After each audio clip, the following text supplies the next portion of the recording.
Assalamualaikum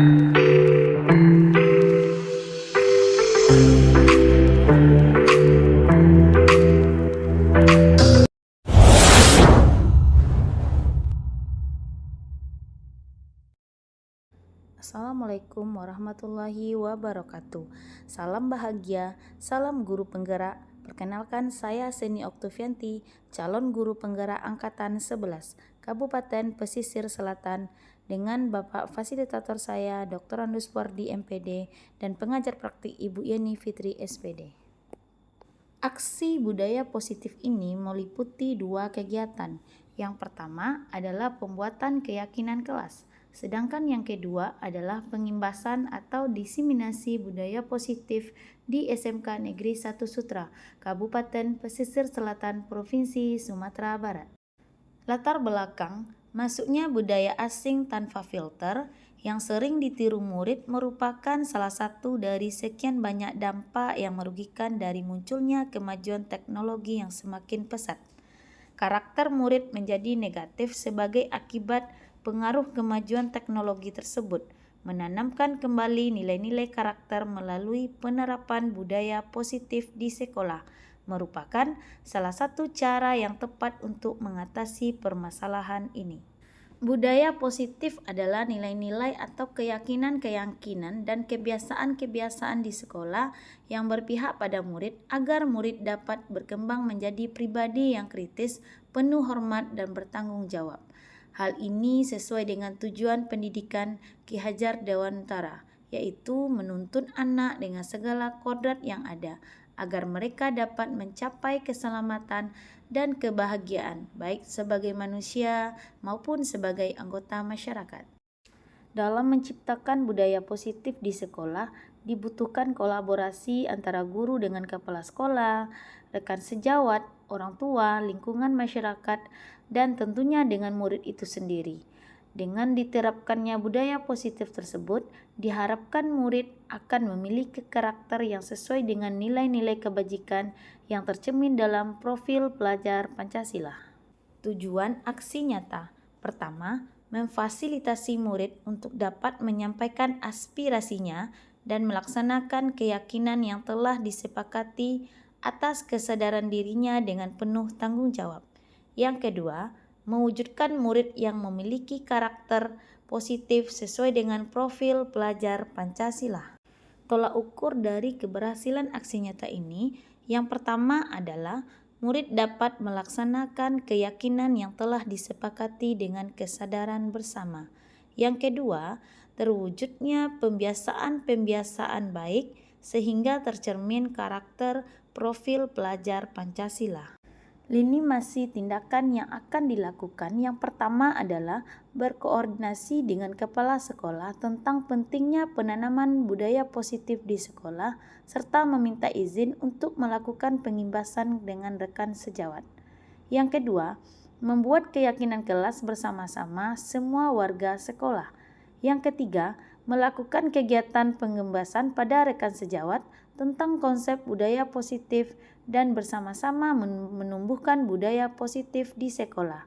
Yang keempat, berkoordinasi dan berkolaborasi dengan rekan sejawat untuk membuat keyakinan-keyakinan kelas melalui kesepakatan di kelas masing-masing.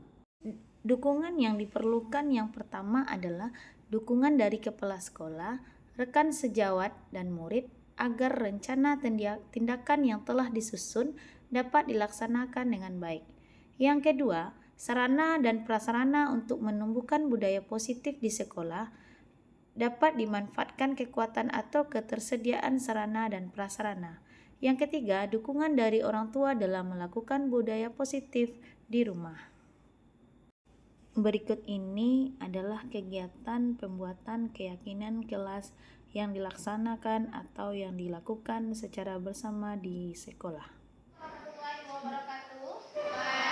Waalaikumsalam warahmatullahi wabarakatuh. Oke, semuanya sudah, absen sudah.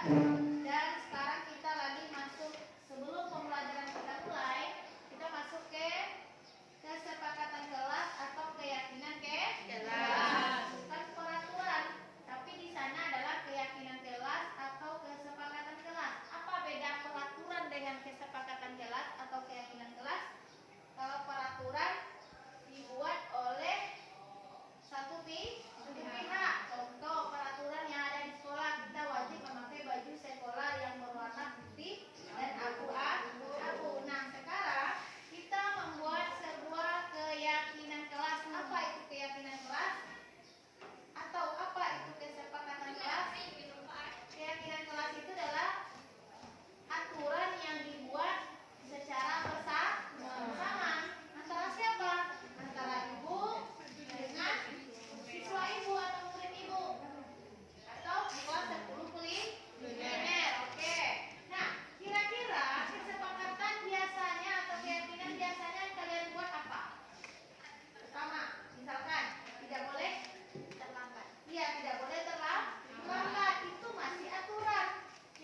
masing-masing satu pendapat Ananda tentang kesepakatan atau keyakinan kelas.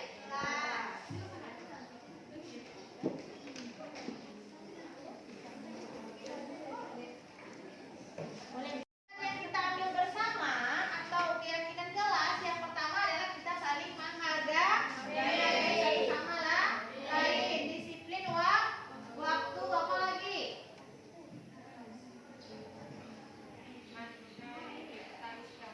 Iya, istirahat sesuai dengan waktunya, boleh. Piket sesuai jadwal. Apa? Piket sesuai jadwal. Iya, piket sesuai jadwal. Berarti sudah kita sepakati bersama. Nah, jadi jangan dari kesepakatan yang kita buat, mudah-mudahan bisa kita terapkan dalam. Kegiatan selanjutnya yaitu pengimbasan atau diseminasi yang dilakukan di SMK Negeri 1 Sutra. Ibu, agar kegiatan kita pada pagi hari ini mendapatkan rahmat dari Allah Subhanahu wa Ta'ala, marilah kita sama-sama mendengarkan pembacaan ayat suci Al-Quran yang akan dibacakan oleh Ibu Netrawati. Kepada Ibu Netrawati, waktu dan tempat disilahkan.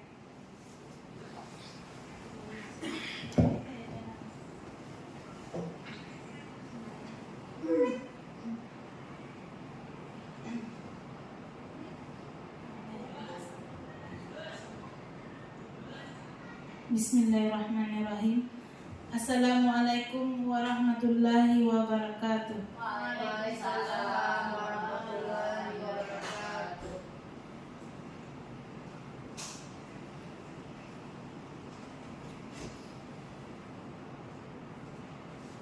A'udzubillahi minasyaitonirrajim. Bismillahirrahmanirrahim.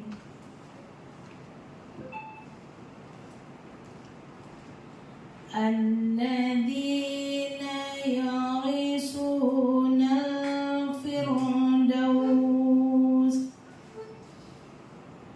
hum fiha khalidun. Walaqad khalaqnal insana min sulalatin min tin summa ja'alnahu nutfatan fi qararin makin.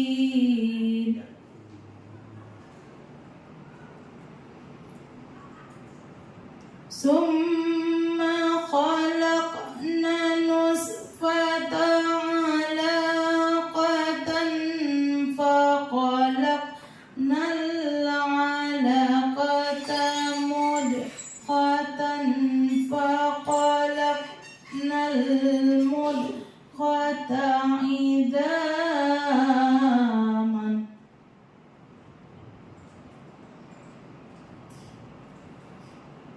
فكسونا العظام لحما ثم أنشأناه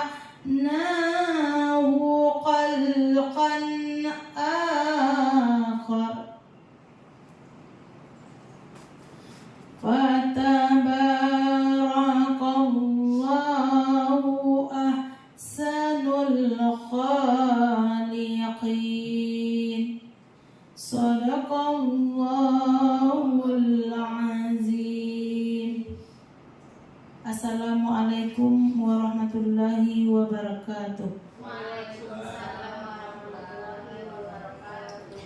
Terima kasih kita ucapkan kepada Ibu Netrawati. Baiklah Bapak dan Ibu semuanya, kita masuk ke acara selanjutnya, yakni acara yang kita tunggu-tunggu, penyampaian diseminasi modul 1.4 tentang budaya positif yang akan dipaparkan dan dijelaskan oleh Ibu Seni Oktavianti. Kepada Ibu Seni Oktavianti, waktu dan tempat disilahkan.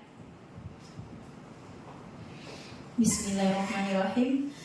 Assalamualaikum warahmatullahi wabarakatuh. Alhamdulillahirrahmanirrahim. Puji syukur marilah kita ucapkan kehadiran Allah Subhanahu wa Ta'ala, dan salawat beserta salam kita hadiahkan buat junjungan Nabi besar kita, yakni Nabi Muhammad Sallallahu Alaihi Wasallam. Yang terhormat Ibu Kepala Sekolah SMK Negeri 1 Sutra beserta Bapak Ibu Wakil, dan yang terhormat Bapak Ibu yang telah menyempatkan waktunya untuk hadir dalam implementasi atau diseminasi modul 1.4 tentang budaya positif yang akan kita bahas bersama nantinya. Baiklah Bapak Ibu, kita langsung saja. Yang pertama yaitu perkenalkan fasilitator saya, yaitu Bapak Dr. Andus Puardi MPD. Kemudian sedangkan pengajar praktik saya yaitu Ibu Yeni Fitri SPD. Nah, pada proses pemaparan ini sebelumnya kita harus tahu dulu Bapak Ibu, apa itu tujuan dari pembelajaran.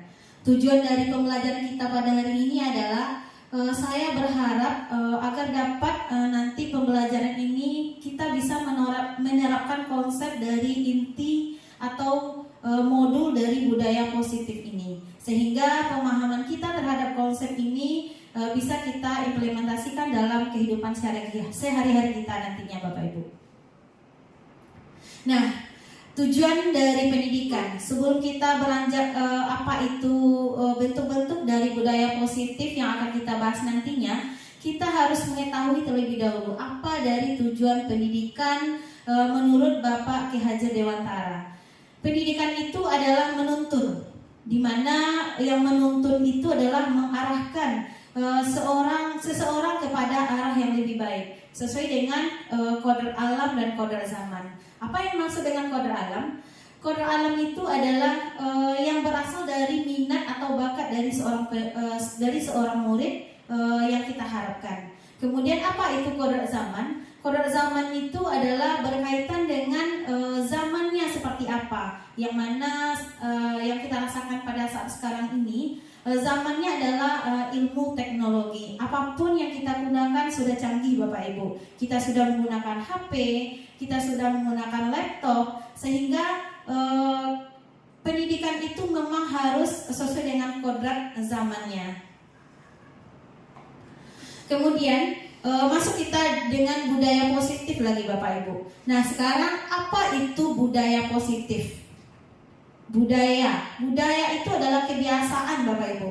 Nah, yang positif itu adalah sesuatu hal yang mengarah ke yang lebih baik. Berarti budaya positif itu adalah kebiasaan untuk menuju nilai-nilai yang baik lagi Bapak Ibu. Nah, ini budaya positif yang ada di sekolah. Yang maksud di sini adalah nilai dan kebiasaan di sekolah yang berpihak pada murid, di mana mereka bisa berkembang sesuai dengan pribadinya mereka dengan baik, pribadi yang kritis, penuh hormat, bertanggung jawab sesuai dengan profil pelajar Pancasila. Nah, ini ada sedikit pertanyaan Bapak Ibu. Yang pertama, pemberian hukuman dapat mendisiplinkan siswa. Nah, ini yang hukuman itu kira-kira dapat tidak Bapak Ibu untuk mendisiplinkan siswa kita? Siapa yang bisa jawab Bapak Ibu? Bu Net mungkin bisa membantu. Apakah pemberian hukuman dapat mendisiplinkan siswa? Bisa. Yang selama ini kita lakukan bagi kita bahwa hukuman itu dapat mendisiplinkan siswa kita ya Bu Net. Sebenarnya nanti kita akan bahas bahwa hukuman itu bukan malah menghasilkan nilai posisi yang positif, tapi akan menghasilkan ke arah yang negatif Bapak Ibu, karena hukuman itu akan menekan kepada siswa tersebut bagaimana mereka harus berubah, tetapi cara memberikan sanksi atau hukuman itu dapat menyiksa batin dari seorang siswa kita. Jadi hukuman itu sebenarnya tidak menghasilkan hal yang baik. Kemudian pemberian hadiah meningkatkan prestasi siswa. Nah, ini sering kita temukan ya Bapak Ibu.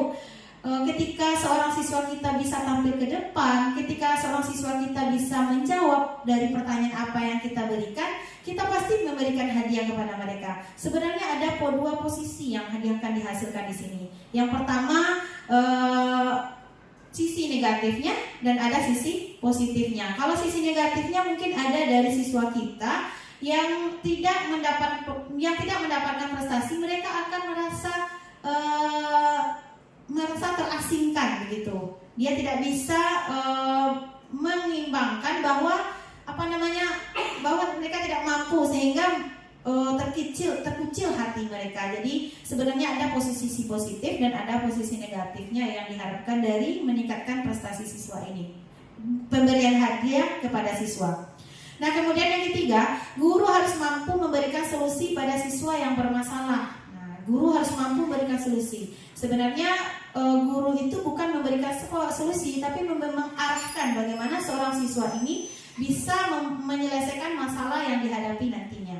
Kemudian yang keempat, guru berperan sebagai teman bagi siswa. Ini banyak sekali kita temukan ya Bapak Ibu.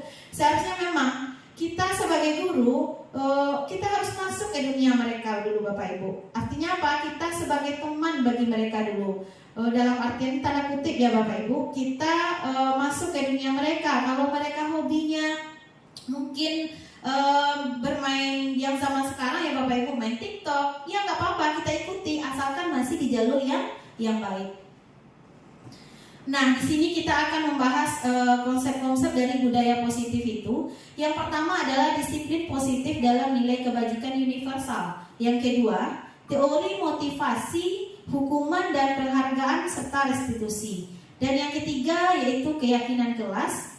Yang keempat, kebutuhan dasar manusia dan dunia berkualitas. Yang kelima adalah 5 posisi kontrol. Kemudian yang keenam, kita akan membahas segitiga restitusi itu seperti apa. Nah, ini ada sedikit permainan Bapak Ibu. Ayo kita ikuti semuanya ya.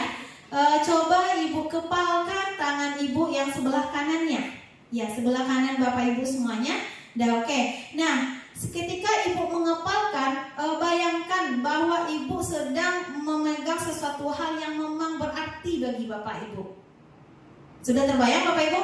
Sudah. Nah, coba kita Bu Net, Ibu Aisyah lah. Ibu Aisyah membuka kepalan tangan Ibu Net. Bisa nggak? Oh, nggak bisa ya Bu? Iya, nggak bisa. Kenapa? Di sini intinya adalah ketika kepalan itu yang tujuannya adalah kita memiliki sesuatu hal yang sangat berarti bagi kita. Kita nggak mau melepaskan Bapak Ibu. Kenapa? Karena itu adalah sulit sekali untuk mendapat hal yang kita pertahankan tadi, sehingga tidak semudah itu orang yang ada di sebelah kita, orang yang ada di dekat kita untuk menggoda atau menggelitik atau membuka kepala kita tadi sehingga dia terbuka gitu. Jadi tidak semudah itu. Jadi kalau saya tanpa diminta saya buka tangan saya kayak gitu. Iya, kenapa Ibu Nandra? Karena saya rasa orang lain pasti membutuhkan, tidak perlu, jadi orang lain tidak perlu meminta saya bagikan. Itu adalah ibu. Oh iya, baik. Terima kasih Bu Nandra. Benar sekali. Tepuk tangan untuk Bu Nandra. Iya, benar sekali. Intinya apa kata Bu Nandra? Ada sesuatu hal sebenarnya, mungkin ada alasan bagi Bu Nandra membuka kepala tadi. Mungkin beliau dalam artinya beliau berpikir apa salahnya kita berbagi ya Bu Nandra? Ya seperti itu. Nggak apa-apa Bu Nandra. Terima kasih. Di sini dari Ana, masuk kita apa makna disiplin? Siapa yang bisa menjelaskan Bapak Ibu? Apa makna dari disiplin? Disiplin, Ibu? Makna dari, ya silakan Ibu Nila. Makna disiplin berarti kita harus di sini. Disiplin di sini itulah sebuah aturan yang tertanam dalam diri, itu supaya kita bisa terlatih untuk lebih baik lagi dan lebih baik lagi. Oh iya, oke. Terima kasih Bu Nila, benar sekali. Kita berusaha bahwa disiplin itu adalah mengarah ke yang lebih baik lagi. Mungkin salah satu contohnya disiplin waktu ya Bu Nila. Nah, untuk disiplin waktu ya sesuai dengan waktunya. Kalau masuk kita jam 7.30, kita datang harus jam 7.30. Mungkin seperti itu ya Bu Nila. Ya, terima kasih.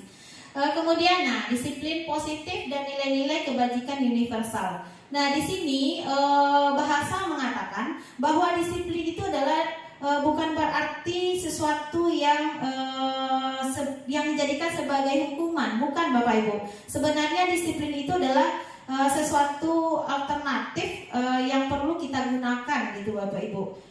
Dimana kalau seandainya kita tidak disiplin, maka mungkin tidak akan kacau balau dunia kita Bapak Ibu tanpa ada disiplin positif ini. Tidak ada kemudian. Nah, disiplin positif ini juga berkaitan dengan kegiatan kita sehari-hari Bapak Ibu. Sebenarnya motivasi kita untuk disiplin itu bukan berasal dari ekstrinsik Bapak Ibu. Ini berasal dari intrinsik, di mana sebenarnya motivasi untuk disiplin itu berasal dari hati kita. Kalau hati kita tidak menginginkan kita disiplin, jangan berharap Bapak Ibu, hasilnya nihil. Nah, jadi sebenarnya disiplin itu berasal dari ada poin-poin yang dihasilkan, yaitu sesuai dengan profil pelajar Pancasila. Yang pertama yaitu beriman, bertakwa kepada Tuhan Yang Maha Esa dan berakhlak mulia. Kemudian mandiri, dan yang ketiga bernalar kritis, dan yang keempat berkebinekaan global, dan yang kelima bergotong royong, dan yang keenam adalah kreatif. Nah, jadi dari sebuah disiplin tadi ada nilai-nilai kebajikan yang tersembunyi di dalamnya Bapak Ibu. Nah, yang pertama apa? Banyak sekali. Ada rasa kepedulian, ada rasa keberanian kita, ada nilai kreatif, ada semangat kita, ada kejujuran. Bisa kita baca bersama Bapak Ibu. Nampak di layar. Nah, kegiatan materi selanjutnya atau konsep selanjutnya yaitu tentang teori motivasi, hukuman, dan penghargaan. Nah, kita masuk ke motivasi terlebih dahulu. Ada sebuah permasalahan atau problem di mana sebagai seorang guru, saat kita hadir mengajar di kelas tepat waktu, kira-kira motivasi apakah yang mendasari tindakan kita Bapak Ibu? Ketika kita masuk kelas tepat waktu, apa yang mendasari kita sehingga kita datang tepat waktu? Kira-kira apa? Iya, rasa tanggung jawab, bagus sekali Bu. Kemudian yang permasalahan yang kedua, apakah dengan tepat waktu, apakah kita hanya ingin ditegur oleh kepala sekolah kah? Atau mungkin hanya sebagai penghargaan dari kepala sekolah kah? Atau bagaimana Bapak Ibu? Ya, mudah-mudahan kita tidak berada di posisi ini ya Bapak Ibu ya. Kemudian, manakah motivasi yang paling kuat mendasari tindakan Anda? Kita sebagai seorang guru, mana motivasi kira-kira yang mendasari kita sehingga kita datang tepat waktu?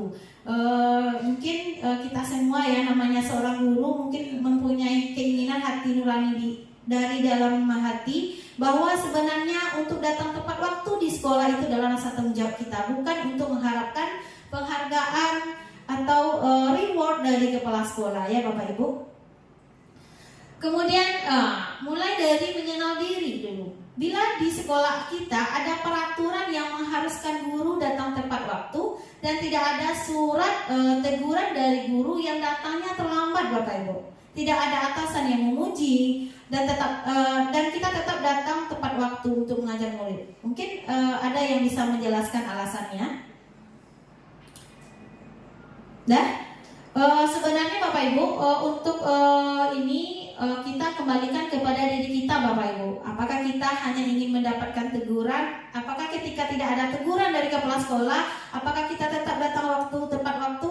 Tetap Bapak Ibu, karena itu adalah rasa tanggung jawab kita sebagai seorang guru. Nah, di sini ada perbedaan antara hukuman, konsekuensi, dan restitusi. Jadi yang identitas gagalnya Bapak Ibu, yang pertama adalah hukuman. Benar Bapak Ibu, hukuman itu adalah suatu hal yang gagal yang kita lakukan. Kenapa? Ketika kita melakukan hukuman kepada siswa kita, mereka akan melakukan kesalahan kembali Bapak Ibu. Ketika kita menghukum siswa kita terlambat, nah minggu besoknya lagi mereka pasti akan mengulang kembali. Karena apa? Karena dia merasa mungkin dia marah kepada kita. Hasilnya seperti itu, sehingga dia akan membuat lagi dan berulang kembali melakukan kesalahan yang sama. Nah, bagaimana caranya? Untuk mencapai identitas sukses itu kita harus melakukan konsekuensi. Dan akhirnya kita boleh untuk melakukan restitusi. Itu sangat luar biasa Bapak Ibu. Bagaimana melakukannya? Ketika siswa itu kita beri konsekuensi, insya Allah mereka akan berusaha untuk taat pada kesalahan dan akan merubah kesalahan yang mereka lakukan. Seperti itu. Kemudian bagaimana dengan restitusinya? Dia akan mencoba memecahkan masalah yang telah dilakukan sebelumnya. Yang mana contoh kita tadi Bapak Ibu, ketika siswa itu terlambat sekolah, mereka akan berusaha bagaimana memecahkan masalah sehingga dia tidak terlambat lagi datang ke sekolah.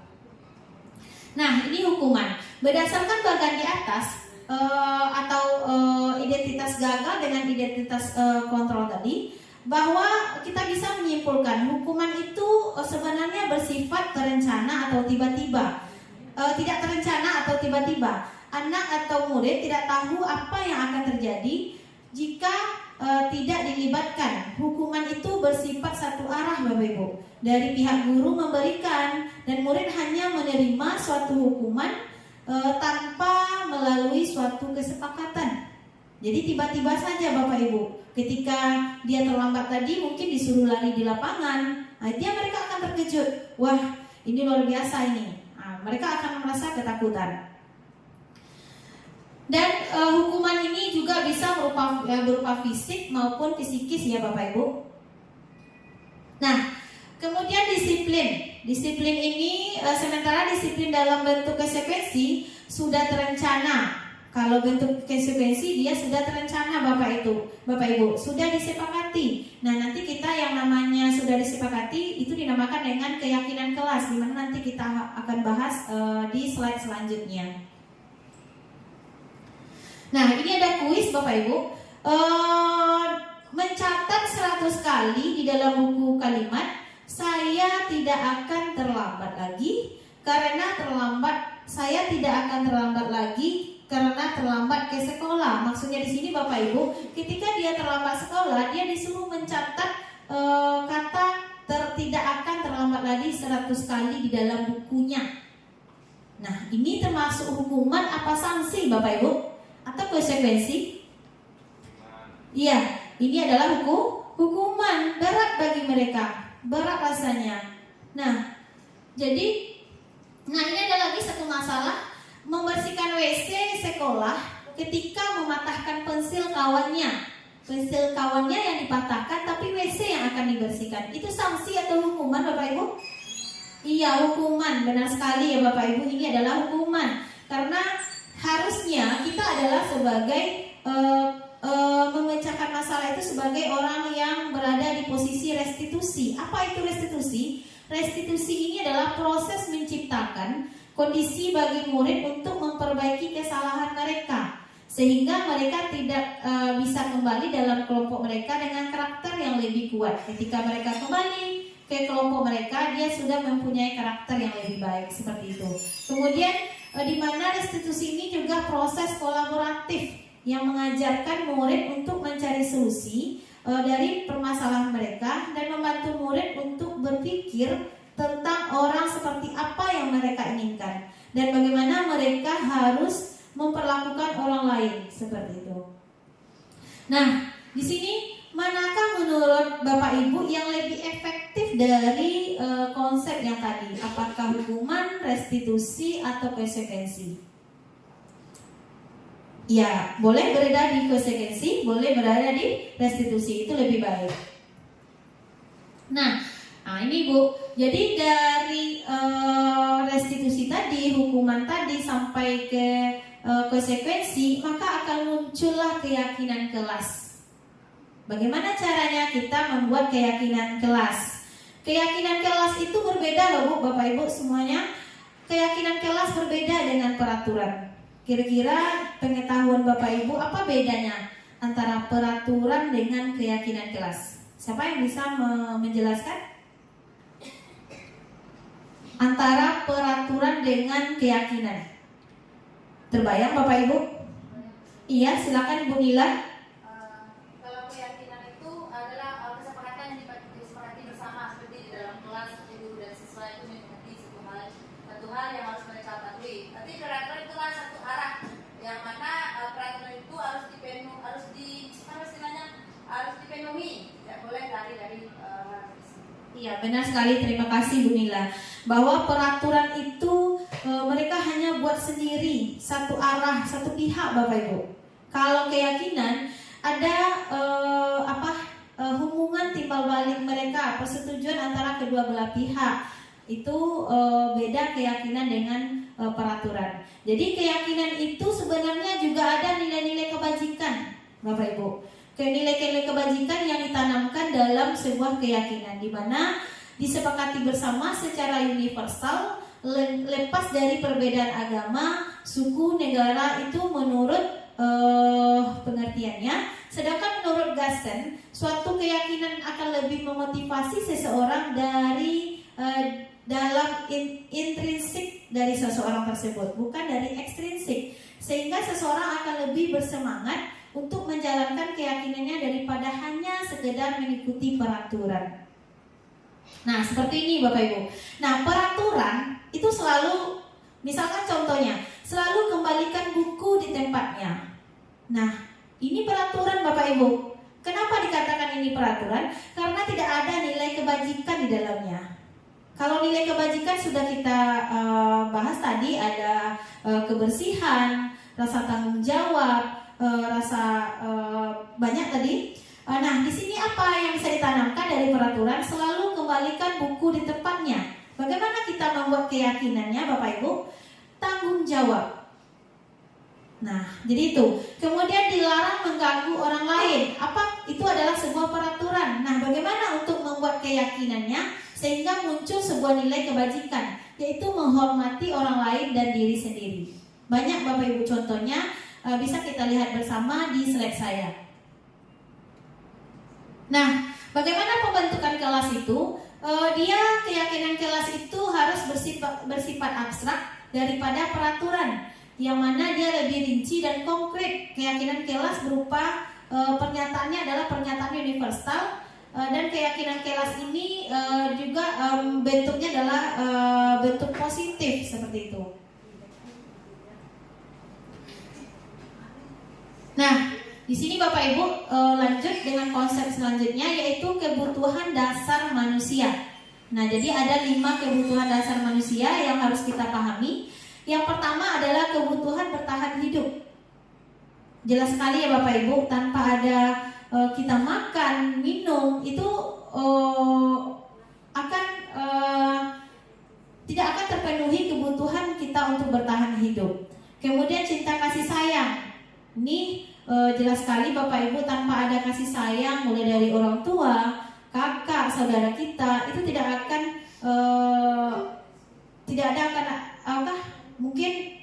akan ada kekurangan dalam diri kita, yaitu kebutuhan dasar kita. Kalau tidak ada kasih sayang, itu tidak lengkap rasanya Bapak Ibu. Jadi ketika kita berada di posisi kita sebagai seorang guru, berikanlah sedikit kasih sayang kita, perhatian kita, bagaimana kita memberikan perhatian kepada siswa. Nah, itu perlu lebih diperhatikan Bapak Ibu. Kemudian penguasaan kebutuhan. Jadi ada kebutuhan penguasaan kita Bapak Ibu. Yang kemudian kebutuhan yang keempat adalah kebebasan. Kebutuhan akan pilihan. Jadi kita sebagai manusia pasti membutuhkan kebutuhan kita itu adalah memilih. Kita hidup itu adalah pilihan Bapak Ibu. Apakah kita mau milih ke sini, mau milih ke sana, itu tergantung kita. Jadi itu adalah kebutuhan dasar manusia. Kemudian kesenangan. Iya, jelas sekali Bapak Ibu, ini adalah kebutuhan yang sangat penting sekali. Kita pasti butuh kesenangan dalam hidup kita. Ayo kita analisa bersama Bapak Ibu. Kini yang contoh ini adalah berkaitan dengan siswa kita. Misalkan, aku senang main kejar-kejaran dengan ibu guru, seru. Nah, kira-kira ini kebutuhan yang mana Bapak Ibu? Berada di mana ini? Iya, kesenangan. Iya, benar sekali Ibu. ini adalah kebutuhan kesenangan karena dia senang sekali ketika dikejar oleh gurunya. Kemudian ibu kejar aku karena ibu guru sayang aku. Kasih sayang atau kesenangan ini, Bab? Kasih sayang. Aku kejar oh iya, benar sekali. Ibu kejar aku karena ibu guru sayang aku. Benar sekali, Bapak Ibu. Aku hebat kan bisa bikin ibu guru kejar aku. Ini termasuk apa, Ibu? 5 kebutuhan tadi. Kesenangan. Aku hebat kan bisa bikin ibu guru kejar aku. Ini kayak kesenangan atau penguasaan? Penguasaan ya, Bu. Iya, ini adalah penguasaan. Nah, aku bosan belajar mewarnai terus di dalam kelas. Ini apa ini, Bapak Ibu? Kebutuhan apa ini? Ketika siswa itu bosan mewarnai terus, iya. Kebebasan. Benar sekali, Bapak Ibu. Ini adalah kebutuhan dari kebebasan dari siswa kita. Nah, ini ada kasus Rizky, seorang siswa kelas 5, sering terlambat masuk kelas. Meski guru-guru sudah berulang kali menegur, kebiasaannya tak kunjung berubah. Banyak yang mengira Rizky malas atau tidak disiplin. Namun, saat wali kelasnya, Ibu Rina mencoba memahami lebih dalam. Di rumah, Rizky tinggal bersama neneknya yang sudah tua. Orang tuanya bekerja di kota lain dan jarang pulang. Nah, di pagi hari, ia harus menyiapkan sarapan sendiri dan sering merasa kesepian tanpa kehangatan cinta dari orang tua. Rizky kehilangan motivasi untuk memulai harinya dengan semangat. Nah, ini membuatnya tidak terburu-buru berangkat ke sekolah karena merasa tidak ada yang menantinya di sana dengan hangat. Nah, dari kesimpulan ini, Bapak Ibu, bahwa melalui pendekatan disiplin kita, Bu Rina tidak hanya mengatasi masalah keterlambatan Rizky, tetapi sebenarnya di sini Bu Rina harusnya juga memberikan kebutuhan cinta dan rasa memiliki yang selama ini yang kurang dipenuhi oleh Rizky. Jadi mungkin itu bisa solusi yang kita berikan kepada si Rizky tadi. Nah, di sini juga masuk ke posisi kontrol. Nah, jadi ada 5 posisi kontrol yang ada dari seorang guru. Yang pertama adalah penghukum. Yang kedua yaitu pembuat rasa bersalah. Yang ketiga adalah sebagai teman. Nah, yang keempat adalah pemantau. Dan yang kelima adalah manajer. Nah, Bapak Ibu, sebelum kita bahas yang 5 posisi kontrol ini, coba Bapak Ibu pikirkan kira-kira saya berada di posisi mana, Bapak Ibu? Apakah saya berada di posisi penghukum yang selama ini? Apakah kita berada di pembuat merasa bersalah? Atau mungkin sebagai teman? Bahkan atau hanya memantau dan sebagai manajer. Nah, ini yang akan kita bahas bersama Bapak Ibu. Yang dimana posisi kita itu sebenarnya harusnya di mana ketika kita menghadapi seorang siswa. Nah, yang pertama penghukum. Yang mana yang penghukum? Dari cerita ini, dari kata-kata ini bisa dikatakan seseorang itu sudah melakukan atau posisi kita itu sudah berada di bagian posisi kontrol penghukum. Contoh, patuhi aturan saya atau awas. Nah, itu adalah salah satu contoh kalau kita sudah memberikan hukuman kepada siswa kita, Bapak Ibu. Nah, ini yang sering kita ketemukan. Mudah-mudahan dengan kita mempelajari 5 posisi kontrol ini, kita bisa berada di posisi yang baik, Bapak Ibu. Kemudian, kamu selalu saja salah. Nah, ini sering kita temukan, apalagi saya, Bapak Ibu. Ketika saya mengajar matematika, maka ketika mereka melakukan jawaban yang salah, lah kamu salah lagi. Nah, itu mungkin ada kata-kata yang pernah saya ucapkan kepada siswa saya. Tapi mudah-mudahan dengan kita mempelajari 5 posisi kontrol ini, insya Allah kita akan mulai mengarah atau berubah ke arah yang lebih baik lagi. Tidak berada di posisi penghukum. Kemudian selalu guru seperti senantiasa percaya hanya ada satu cara agar pembelajaran bisa berhasil, yaitu cara dia. Kemudian terlambat lagi pasti terlambat lagi. Nah, ini tidak boleh dikatakan Bapak Ibu. Ini sama saja kita sudah menghukum perasaannya. Bagaimana perasaan perasaan murid bila guru berbicara seperti itu pada saat muridnya terlambat, Bapak Ibu? Apa hasilnya? Kemungkinan murid marah dan mendendam. Dia akan mendendam, bersifat agresif.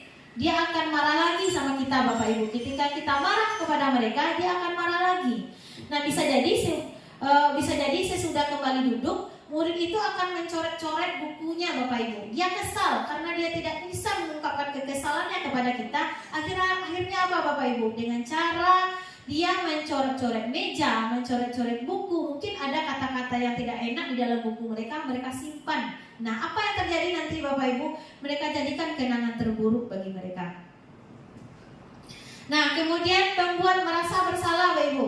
Ini ada dua posisi kedua, yaitu pembuat merasa bersalah. Yang mana yang pembuat merasa bersalah? Misalkan ibu sangat kecewa sekali dengan kamu. Nah, ini apa sebenarnya yang dikatakan pembuat merasa bersalah? Mereka akan ya Allah, berarti saya salah ya. Nah, seperti itu. Mereka akan merasa bahwa mereka salah selalu, sehingga mereka akan terkecut. Bagaimana hatinya itu merasa iba seperti itu, Bapak Ibu. Kemudian pembuat Adi, kamu ini bagaimana ya? Kamu sudah berjanji dengan ibu tidak akan terlambat lagi. Kamu kenapa ya senang sekali mengecewakan ibu? Benar-benar kecewa sekali. Bagaimana perasaan murid bila ditegur seperti ini, Bapak Ibu? Mari kita lihat hasilnya. Nah, ini hasilnya. Murid akan merasa bersalah dan bersalah telah mengecewakan gurunya. Murid akan merasa menjadi orang yang gagal dan tidak sanggup membahagiakan orang lain, Bapak Ibu. Kadangkala sikap mereka lebih berbahaya dari sikap penghukum, karena dia menyimpan perasaannya, Bapak Ibu. Kalau menghukum mungkin kekesalannya tadi dicoret-coret buku, udah selesai ya. Tapi kalau ini yang mereka merasa bersalah, itu tertanam di dalam dirinya, Bapak Ibu. Susah untuk menghilangkan. Nah, sebagai teman, nah ini mulai ke arah yang lebih baik lagi. Kita dengan murid kita usahakan adalah kita berada di posisi sebagai teman, tapi dalam tanda kutip. Guru pada posisi ini tidak akan menyakiti murid, namun akan tetap berupaya mengontrol murid melalui persuasi. Posisi teman pada guru bisa negatif ataupun positif. Ada yang positifnya, ada yang negatifnya. Nah, positif di sini berupa hubungan baik yang terjalin antara guru dan murid. Guru di posisi teman menggunakan hubungan baik dan humor untuk mempengaruhi seseorang. Mereka akan berkata seperti ini. Hal negatif dari posisi teman adalah bila satu saat guru tersebut tidak membantu murid tersebut, maka dia akan kecewa, Bapak Ibu.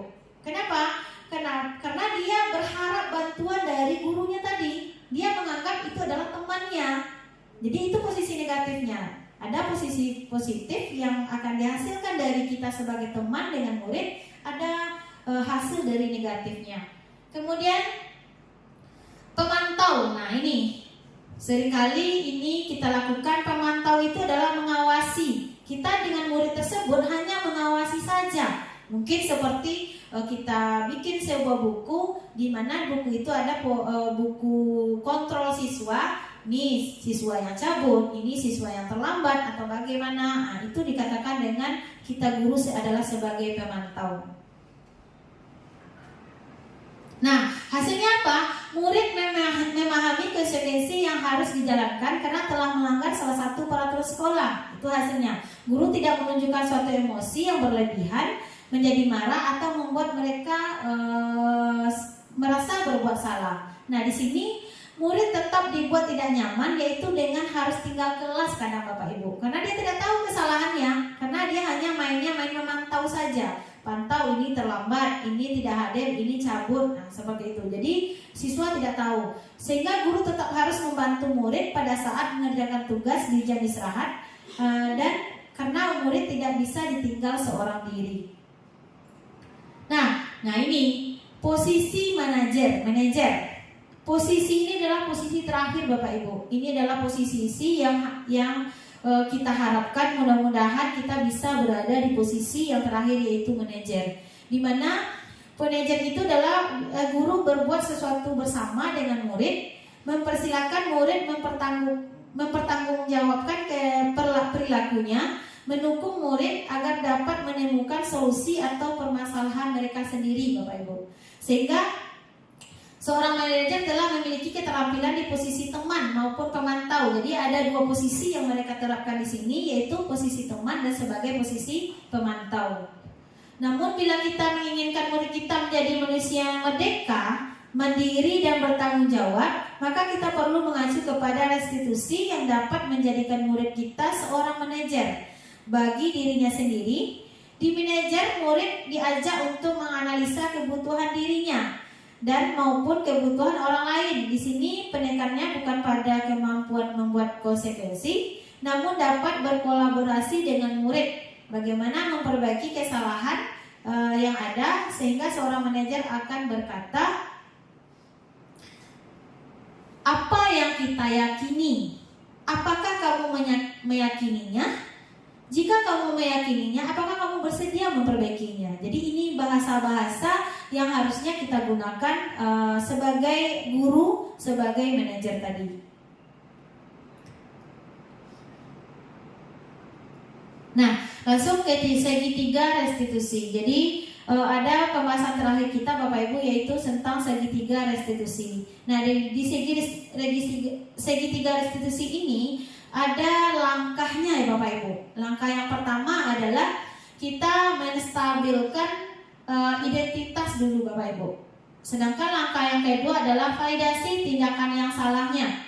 Kemudian yang ketiga adalah menanyakan keyakinan tersebut. Nah, ini kita banyak kita temukan Bapak Ibu. Bagaimana cara langkah yang kita lakukan agar restitusi tadi bisa kita terapkan di sekolah. Contoh, ketika seorang siswa kita mengalami melakukan kesalahan, contohnya tadi Bapak Ibu keterlambatan masuk kelas. Nah, bagaimana kita menyelesaikan atau menerapkan restitusi segitiga tadi? Yang pertama yaitu menstabilkan identitas Bapak Ibu. Apa yang kita lakukan? Panggil siswa kita, panggil face to face, tanyakan kepada mereka apa yang mereka lakukan. Apakah yang mereka lakukan tadi termasuk bagaimana, seperti itu Bapak Ibu, sesuai dengan kata-kata yang bagus. Contoh, mungkin kita tanyakan, apa yang Ananda lakukan tadi? Saya terlambat Bu. Tanya kepada mereka, oh kamu terlambat, oke. Nah, dari yang kamu terlambat tadi, apa alasan mereka sehingga mereka terlambat? Mungkin mereka main HP di tengah malam sehingga bangun paginya terlambat. Nah, dari keterlambatan tersebut kira-kira bagaimana dampaknya? Dampaknya Bu, saya ketinggalan mata pelajaran Bu. Saya ketinggalan, saya tidak paham dengan materi matematika Bu karena saya terlambat masuk. Bisa jadi seperti itu. Kemudian kira-kira keyakinan apa? Masuk yang kedua, langkah kedua, yaitu menanyakan keyakinan. Kira-kira keyakinannya seperti apa? Sudah kita sepakati belum sebelumnya atau bagaimana? Kita tanyakan itu Bapak Ibu. Kemudian baru kita kembalikan kepada mereka apa solusi yang bisa dilakukan sehingga mereka tidak terlambat lagi. Mungkin itu langkah-langkah atau bayangan sedikit tentang restitusi segitiga tadi. Nah, mungkin hanya itu yang dapat saya sampaikan. Kalau ada saran dan masukan dipersilakan Bapak Ibu. Ada? Oh, cukup sampai di sini. Baiklah Bapak Ibu semuanya, sekian terima kasih atas waktunya. Kalau ada salah saya mohon maaf. Saya sudahi dengan wabillahi taufiq wal hidayah. Assalamualaikum warahmatullahi wabarakatuh.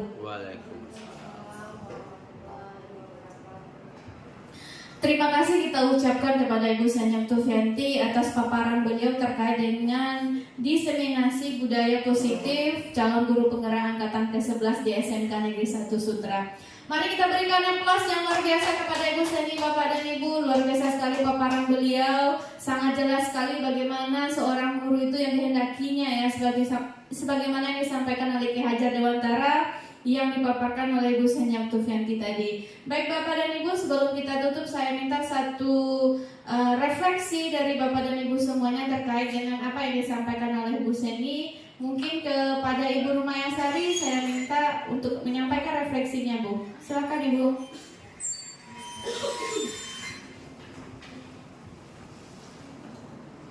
Assalamualaikum warahmatullahi wabarakatuh. Terima kasih atas kesempatannya Bapak Ibu semua. Dari apa yang dipaparkan oleh Ibu Seni tadi, kami sebagai guru menjadi sangat tahu bahwa kodrat seorang guru itu bukan sebagai penghukum bagi siswanya, tetapi adalah sebagai manajer. Kemudian juga kita sebagai guru mampu membuat siswa itu merasa bersalah atas apa yang telah dilakukannya. Jadi budaya positif yang disampaikan oleh Bu Seni tadi sangat bermanfaat bagi kami, dan apa yang kami lakukan selama ini terhadap siswa mungkin itu banyak kesalahan, dan itu akan kami perbaiki untuk kedepannya dengan materi yang telah disampaikan oleh Bu Seni tadi. Sekian, terima kasih. Assalamualaikum warahmatullahi wabarakatuh. Waalaikumsalam warahmatullahi wabarakatuh.